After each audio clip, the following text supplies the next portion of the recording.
Francis മാർപ്പാപ്പ ദൈവപിതാവിന്റെ അടുക്കിലേക്ക് യാത്രയായിട്ട് April 21 ഒരു വർഷം പൂർത്തിയാകുന്നു. കുട്ടികളിലൂടെ ദൈവത്തെ വായിച്ച അസാധാരണ മനുഷ്യനായിരുന്നു പാപ്പ. ഭൂമിയും കരുണയും കുരുന്നുകളും നെയ്തെടുത്ത ഒരു മിസ്റ്റിക് ജീവിതമായിരുന്നു അദ്ദേഹത്തിൻ്റെത്. പാപ്പായുടെ വൈറലായ വീഡിയോകളിൽ അധികവും കുട്ടികൾക്കൊപ്പമുള്ളതായിരുന്നു. 2015 അമേരിക്കൻ സന്ദർശനത്തിനിടയിൽ സുരക്ഷാവേലി മറികടന്ന് കൊച്ചു പെൺകുട്ടി പാപ്പയുടെയും വാഹനവ്യൂഹത്തിന്റെയും അടുത്തേക്ക് കുതിച്ചു. സുരക്ഷാഭടന്മാർ അവളെ തടഞ്ഞു. നിസ്സഹായിയായി തിരിച്ചു പോകാൻ തുടങ്ങുന്ന അവളെ ഫ്രാൻസിസ് പാപ്പ കണ്ടു. അവളെ വിളിച്ചു. സുരക്ഷാഭടന്മാർ അവളെ വാരിയെടുത്ത് മാർപ്പാപ്പയുടെ അടുത്തെത്തിച്ചു.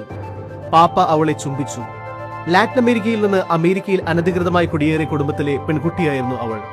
ഒരു കത്തും അവൾ മാർപ്പാപ്പയ്ക്ക് സമ്മാനിച്ചു. പാപ്പ ഒരു കൊച്ചുകുട്ടിയെ തലോടിക്കൊണ്ട് ചേർത്ത് പിടിച്ചുകൊണ്ട് നടത്തിയ പ്രസംഗം ഏറെ വൈറലായിരുന്നു. കാർലോസ് എന്ന കുട്ടി പാപ്പ പ്രസംഗിച്ചുകൊണ്ടിരുന്ന സ്റ്റേജിലേക്ക് ഓടിക്കയറി അദ്ദേഹത്തെ കെട്ടിപ്പിടിക്കുകയായിരുന്നു.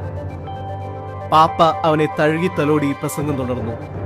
അവസാനം കാർലോസ് മാർപ്പാപ്പയുടെ കസേരയിൽ കയറി ഇരിപ്പുറപ്പിച്ചു. ലൈവായ പ്രസംഗം റിപ്പോർട്ട് ചെയ്ത ചാനൽ സ്റ്റുഡിയോകളിലെ അവതാരകർ ഇത് കണ്ട് അടക്കി ചിരിച്ചു. 2017 മറ്റൊരു കുട്ടി മാർപ്പാപ്പയുടെ സ്റ്റേജിൽ കയറി വന്നു. മാർപ്പാപ്പയുടെ തൊപ്പിയിലായിരുന്നു അവൻ നോട്ടമിട്ടത്. പാപ്പായുടെ വെളുത്ത പേപ്പൽ തൊപ്പിയിൽ അവൻ കയറി പിടിച്ചു. സ്നേഹത്തോടെ അവനെ ചേർത്ത് നിർത്തി. മാർപ്പാപ്പയുടെ അടുത്തുണ്ടായിരുന്ന കർദിനാൾ അവനെ അദ്ദേഹത്തിന്റെ കസേരയിൽ പിടിച്ചിരുത്തി. അവന്റെ നോട്ടം വെളുത്ത തൊപ്പി തന്നെയായിരുന്നു. പൗലോ ജൂനിയറിന് പേഴ്സണൽ സ്റ്റാഫ് ഒരു പേപ്പൽ ക്യാപ്പ് നൽകി. അവൻ അതും കരസ്ഥമാക്കി വേദി വിട്ടു.